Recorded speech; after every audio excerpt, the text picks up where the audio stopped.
If you thought last season was a roller coaster, buckle up, because the 2024-25 season is going to be a full-on thrill ride. Oh, Baisley missed the follow jam.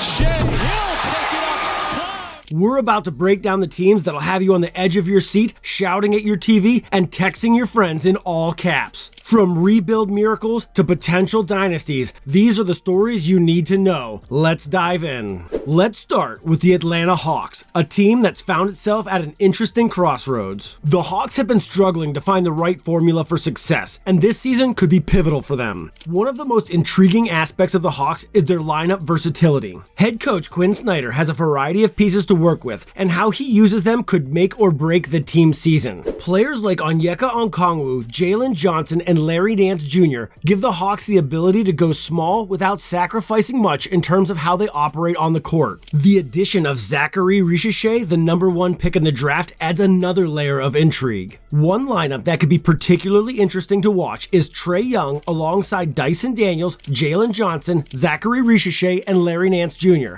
However, it is not all smooth sailing for the Hawks. They're in a bit of a financial bind, needing to make some moves to avoid the luxury tax. This situation could lead to some interesting roster decisions, possibly involving one of their star guards, Trae Young or DeJounte Murray. The Hawks are a team with immediate expectations, but also a roster that could experience some growing pains. It's a mix of win-now pressure and developmental potential that makes them a fascinating team to watch in the coming season.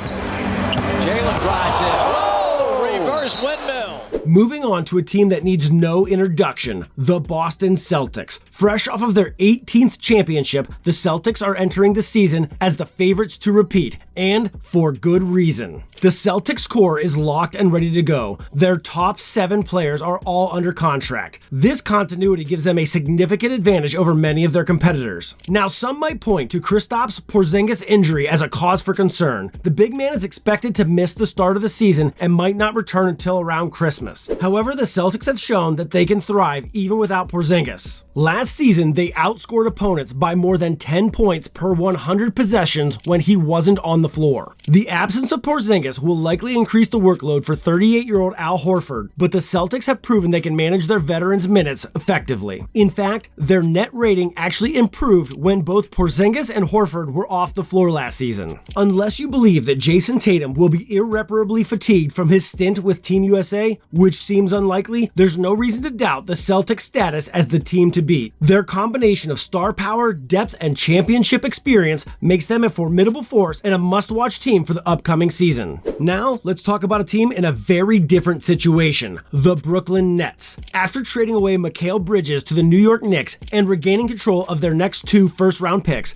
the Nets are firmly in rebuilding mode. This transition presents an exciting opportunity for new head coach Jordi Fernandez to get creative with his lineups and player development. The Nets are in a prime position to experiment, and that alone makes them an intriguing team to watch. Here's Thomas floating it up.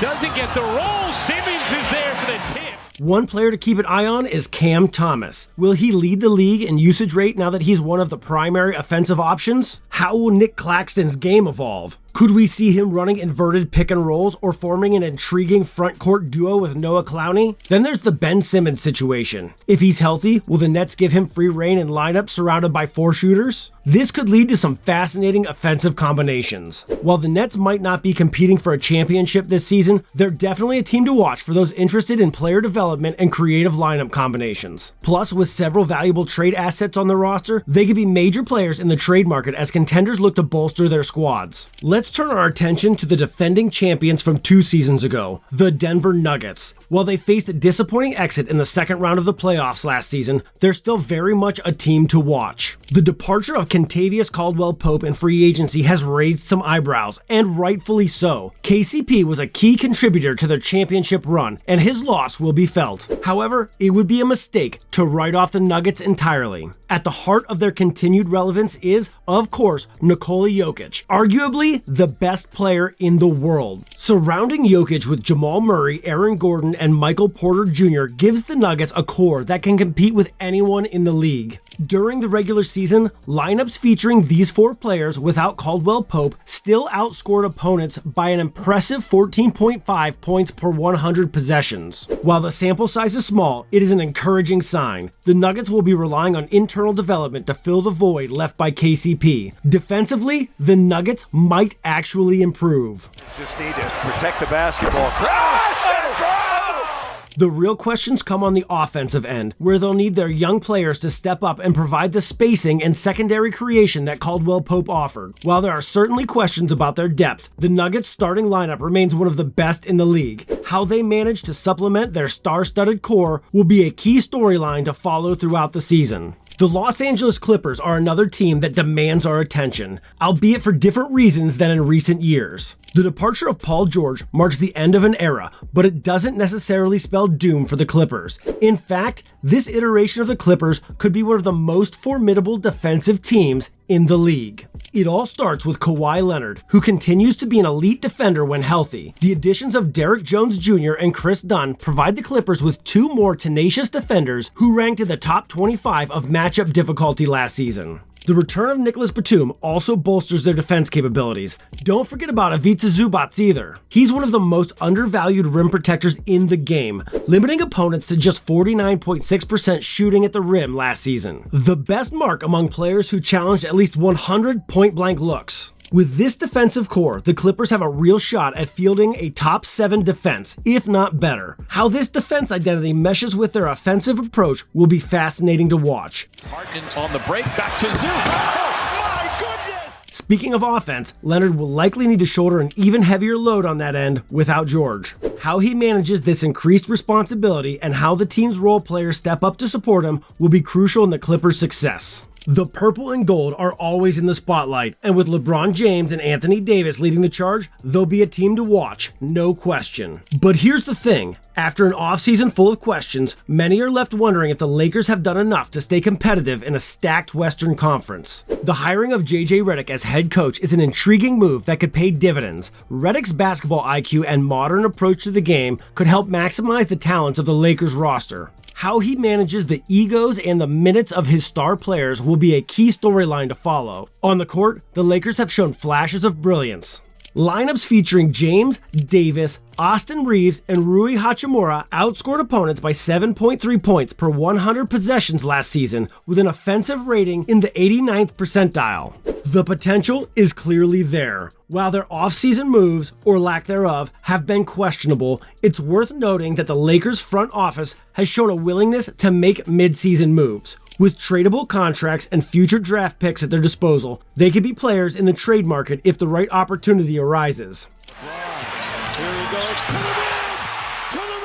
The Lakers remain a team to watch because of their star power and the potential for a significant trade. How they navigate the early part of the season and whether they can keep pace with a competitive Western Conference will be exciting to follow. Last, but certainly not least, we have the Oklahoma City Thunder, a team that's poised to make a significant leap from exciting young squad to legitimate title contender. The Thunder made history last season by becoming the youngest number 1 seed in NBA history. Now, the question is, can they take the next step?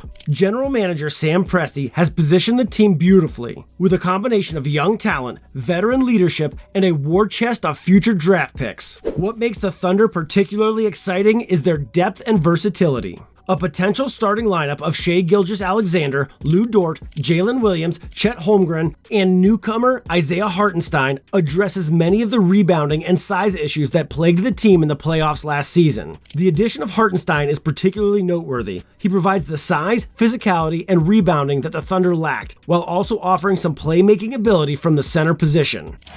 Here's left, pulls up, looking for the lead, and got it!